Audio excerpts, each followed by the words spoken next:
स्वागत है दोस्तों मेरे चैनल में। अगर आपको मेरे वीडियोस पसंद आते हैं तो मेरे चैनल को सब्सक्राइब जरूर कर देना और हर वीडियो को लाइक ज़रूर कर दीजिएगा, ताकि मैं यहाँ पर आपकी जानकारी की वीडियो लाती रहूँ।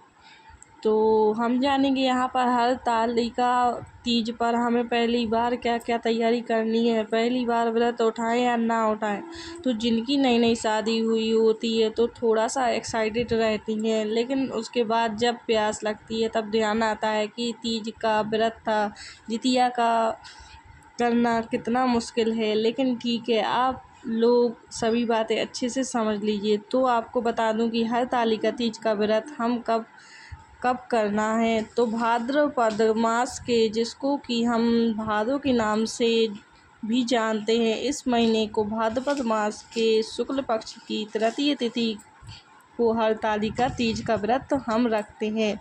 और उस दिन हम माता पार्वती और शिव जी की पूजा करते हैं, जो कि मुझे लग रहा है जितने लोग व्रत करते होंगे सभी को यह चीज़ मालूम होगा। और कुछ लोग जो है हरियाली तीज का व्रत करते हैं, और कुछ लोग जो है हरतालिका तीज का व्रत करते हैं, लेकिन हम लोग जो है हरतालिका व्रत करते हैं। जो लोग मध्य प्रदेश से हैं वो लोग ये बात तो जानते ही होंगे कि हम हरतालिका तीज का व्रत करते हैं। तो देखिए, तो हमें सब करनी है ये सब। 6 सितंबर को एक चीज़ और बता दूं कि इस साल 2024 में हरतालिका तीज का व्रत थोड़ा देरी से पड़ेगा। ऐसे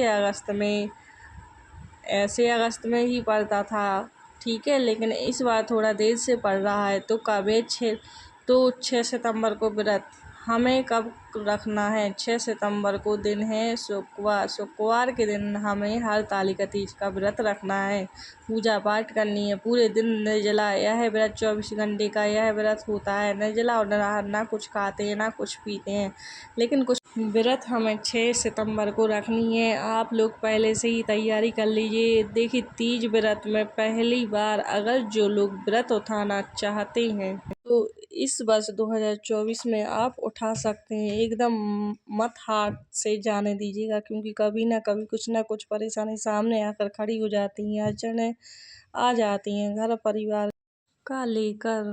जैसे अधिक मास पड़ जाता है, रुस्तम मास पड़ जाता है, तो हम नहीं उठा पाते हैं। लेकिन इस बार कुछ ऐसा नहीं है। 2024 में एकदम ध्यान से आप लोग, और किसी भी प्रकार की संकोच में दुविधा में आपको नहीं रखना है। व्रत आप लोग उठा सकते हैं। क्लियर हो गया? बिल्कुल निश्चित रहिएगा। आप रहे गई नए कपड़े की बात, तो जो भी पहली बार ये व्रत करने जाएंगे, जो भी बहनें मेरी लड़कियां जो भी हैं, आप लोग पहली बार थोड़ा साड़ी से ही किया जाता है। अगर भगवान ने वैसा आपको सब कुछ दिया है तो हर साल कीजिए, कोई दिक्कत नहीं है। लेकिन देखिए, हर प्रकार के लोग, सबके लिए सोचना पड़ता है। आपके लिए नियम बन जाए कि हम कोरा साड़ी से ही करेंगे, और किसी के पास पैसा नहीं है उस समय पर, मान लीजिए कुछ और अर्जेंट काम आ गया, तो वो आदमी कोरा कहाँ से लाएगा। तो ऐसा कुछ नियम नहीं है कि कोरा से ही ये व्रत करेंगे। उनके लिए नियम है जो पहली बार व्रत करेंगे।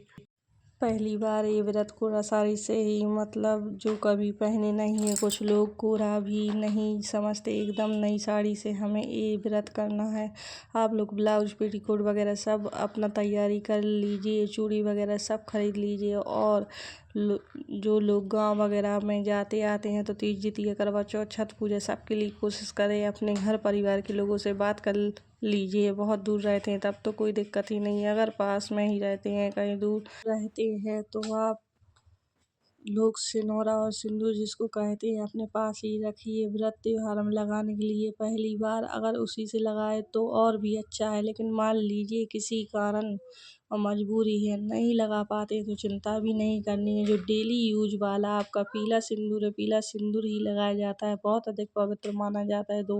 तो आप लोग लगा कर यह व्रत कर सकती हैं। क्लियर हो गया? तो पहली बार उठा भी सकती हैं, और पहली बार कोड़ा साड़ी से ही करना है, लेकिन जिनको मतलब जो करते आ रहे हैं, नया नहीं है कुछ, तो वो जो है जैसे पहनी धुली हुई शुद्ध और स्वच्छ साड़ी चाहिए, ऐसा नहीं है उसमें कुछ खाए हैं पिए हैं, तो वैसी साड़ी पे हमें नहीं करनी है। क्लियर हो गया? अगला कार्य क्या है आपको करना है कि देखिए, अगर जो लोग भी मान लीजिए कि अगर मायके में है तो आप मायके में भी ये व्रत आप लोग उठा सकती, ससुराल में है तो ससुराल में भी ये व्रत आप लोग अति उत्तम और भी अच्छे से उठा सकती हैं। कोई आपको टेंशन लेने की ज़रूरत नहीं है कहाँ से उठाएं और कहाँ से ना उठाएं। इस बात को भी लेकर बहुत सारी महिलाएं चिंतित हो जाती हैं। ऐसा कुछ नहीं है, जहाँ से भी सहूलियत हो, जहाँ से आप जहाँ पर हैं, मान लीजिए कुछ लोगों की शादी होती है तो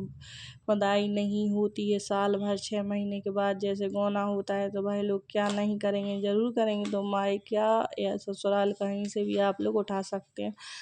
हरिताली का तीज का व्रत क्लियर हो गया। और अगली चीज़ आपको क्या ध्यान रखना है, कुछ लोगों का यह भी प्रश्न होता है कि छूट गया है तो उठा सकते हैं। तो जी, मान लीजिए किसी मजबूरी में ये व्रत आपका छूट गया है तो आगे आप लोग उठा कर सकते हैं। अपने घर का नियम विधि देख लीजिए, कुछ घरों में तीज हो या जितिया हो, करवा चौथ, ऐसे सब व्रत अगर छूट जाते हैं तो दोबारा लोग उठाने की अनुमति नहीं देते। लेकिन एक बार ज़रूर अपने घर के लोगों से पूछ लीजिए कि उठाएं या ना उठाएं। ऐसे तो ऐसा कुछ नहीं है, मान लीजिए कि डिलीवरी हुआ है, ऑपरेशन हुआ है, नहीं हो पाया, छूट गया, तो दोबारा भी आप लोग कर सकते हैं। नहीं करने लायक तो अपने पति से भी मान लीजिए, आपकी वैसी स्थिति नहीं है तो पति भी पत्नियों के बदले रख सकते हैं व्रत। लेकिन कुछ पति लोग का कंप्लेन हो जाता है कि मैडम ये सब मत बताइए, नहीं तो पत्नी हमारे ऊपर चढ़ बैठेंगी और हम ही को व्रत करना पड़ेगा। तो ऐसा मत कीजिए।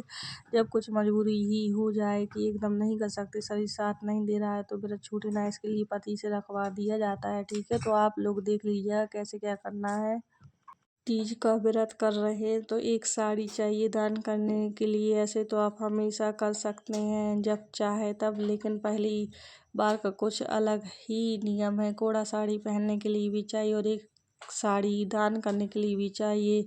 हाथों मेहंदी वगैरह लगा कर अच्छे से तैयार होकर हम यह व्रत करते हैं। और शुक्रवार का दिन है, सोना में सुहागा हो गया है, तो माता लक्ष्मी का दिन भी है और भी अच्छा है। तो हम उस दिन जितना ही अच्छे से सज सवर कर शिव जी की पूजा तो ऐसे भी सज सवर कर ही करनी चाहिए। आसपास मंदिर वगैरह हो तो आपको ज़रूर जाना चाहिए व्रत के दौरान। ठीक है, सारी बातें समझ में आ गई तो आप लोग तैयारी वगैरह पहले से ही कर लीजिएगा, नहीं तो टेलर की दुकान शॉप में भी बहुत ज़्यादा भीड़ हो जाती है और दुर्गा पूजा को लेकर भी बहुत अधिक भीड़ हो जाती है। तो आप ही सब अपना रेडी करा कर रख ले। लाल पीली साड़ी की खरीदारी करें, चूड़ियाँ वगैरह तो और भी बेहतर होगा। और अपने शादी का चुनरी कोशिश करें कि उस दिन ओढ़े। आप लोग जहाँ भी रहती हैं अपने साथ रखें सिंदूरा सिहोरा। और शादी की जो चुनरी आती है लाल वाली, ज़रूर आपको अपने साथ ही रखनी चाहिए। तो आशा करती हूँ आप लोगों को वीडियो पसंद आया होगा ज़रूर दोस्तों, क्योंकि मुझे थोड़ा जुकाम है तो इस कारण से मैं ज़्यादा अच्छे से नहीं बोल पा रही हूँ, इसीलिए मेरी सारी वीडियो में आवाज़ भारी भारी आ रही है। तो इसके लिए आप लाइक ज़रूर कर देना और बताना मुझे कमेंट करके कि कैसा लगा आपको वीडियो। धन्यवाद।